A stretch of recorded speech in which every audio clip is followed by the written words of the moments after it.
I was shocked to see that even a major brand like Biba was selling fake chikankari. कौन सा काम है ये? चिकनकारी का है, मशीन वर्क है वो।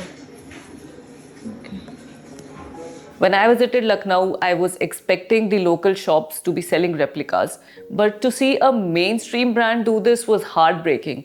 They obviously have designers and they know that this is not the real craft. So I decided to spend some time in Lucknow, visit the local markets, meet artisans, speak to people to learn to differentiate between the real chikankari craft and its fake replicas. You'll be surprised to know that some people straight up lied to me. They said it was impossible to do that. And I was finding it hard to believe.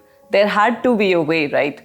So I kept going, and here I am with a video to help you differentiate between the two. If you don't know what chikankari is, it's one of the finest embroideries of India that came from Persia during the Mughal period. It's described as poetry on fabric, and Lucknow is the city that's known for it. Some shopkeepers will use the term machine chikankari. There is nothing called machine chikankari.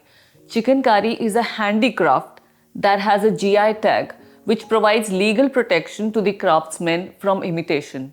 So calling machine embroidery chikankari is not appropriate. By doing so, they're not only cheating their customers but are also killing the art form and affecting the livelihood of these artisans, most of which are already underpaid. And the condition of artisans is so poor that driving an auto rickshaw makes them more money than creating art. Making authentic chikankari is a slow process. First, the outline of the design is block printed on the fabric by one artisan. Then the next one does the embroidery, and then it is washed and naturally bleached at the dhobi ghat. And then the final finishing is done and the extra loose threads at the back are cut off. So it takes more time and hence costs more. For machine embroidery, on the other hand, they just buy running fabric and get the machines to do all the work.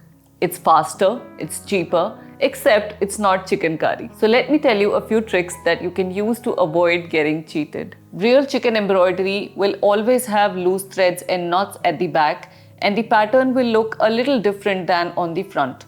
These imperfections show human involvement. However, look at this. The reverse side of machine embroidery looks as finished as the front, and there are no extra threads. इन्होंने थोड़ी सी इसमें चालाकी ये करी है, इन्होंने सोचा है कि इसको कवर अप कर दो तो लोगों को पता नहीं चले, बट फैब्रिक से भी पता चल रहा है, इवन ओवरऑल अपीयरेंस से पता चल रहा है, इवन आपको फील से भी पता चल जाता है कि ये चिकनकारी नहीं है. Just think about it. Why would anyone spend hours of hard work on a cheap fabric? Real chikankari is always done on good quality natural fibers like cotton, chanderi, silk, and their blends, or on pure georgette. It'll always be done on comfortable, breathable fabrics that will look luxurious and elegant, and they will not feel rough or look cheap. Have a look at this. It's a semi-stitched kurta that I bought in Lucknow. It's a blend of mull cotton and chanderi. And just by looking at it, you can tell that it's good quality fabric, right? Some shopkeepers will try to sell semi-georgette, and this is a name they use for fake georgette.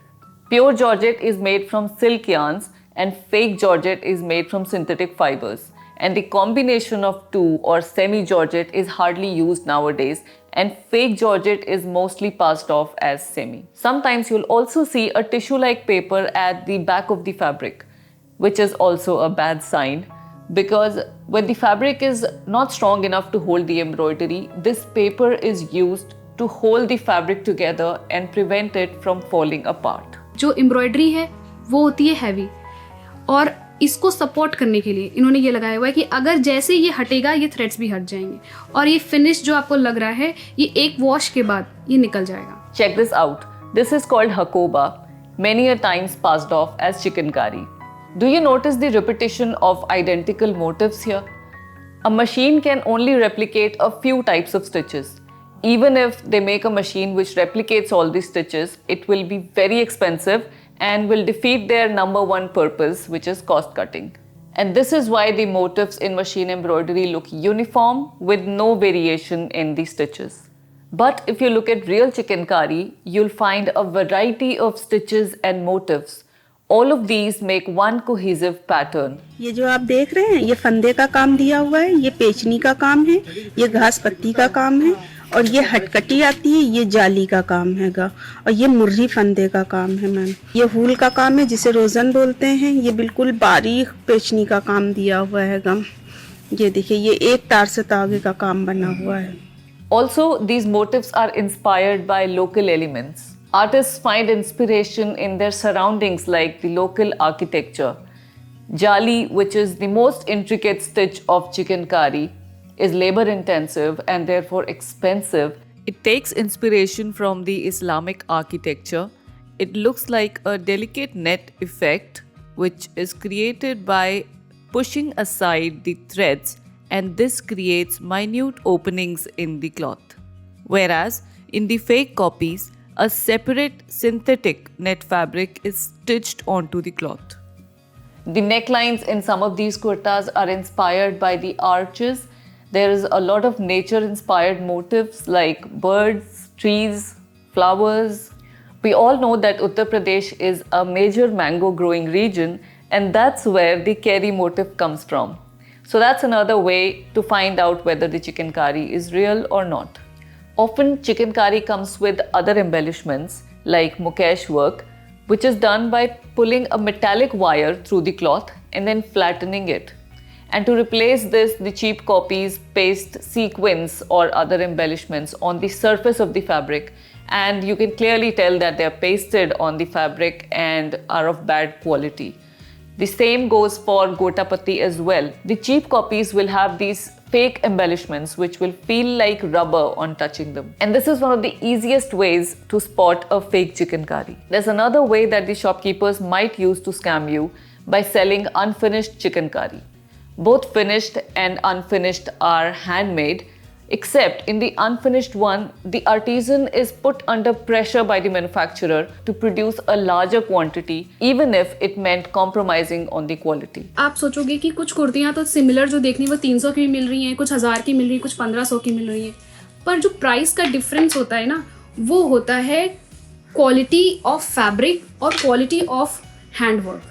अभी मैं आपको ये दिखा रही हूँ, आप इसको closely अगर देखोगे, ये काफ़ी चीप सा और काफ़ी अनफिनिश्ड जैसे लग रहा है ना, किसी बच्चे ने एम्ब्रॉयडरी कर दी हो, क्योंकि इस पे जो आर्टिसंस के ऊपर प्रेशर होता है वो होता है मास प्रोडक्शन का। उन्हें टाइमलाइन दे दी जाती है कि आपको 15 दिन में डिलीवर करना है, तभी आपको पेमेंट होगी, और इस वजह से वो लोग जल्दी जल्दी करके ये आउटकम आता है।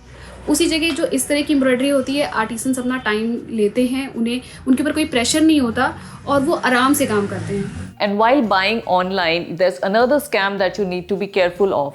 Some fake Instagram stores will show you the images of real handmade Chikankari, which they've obviously stolen from other Instagram accounts.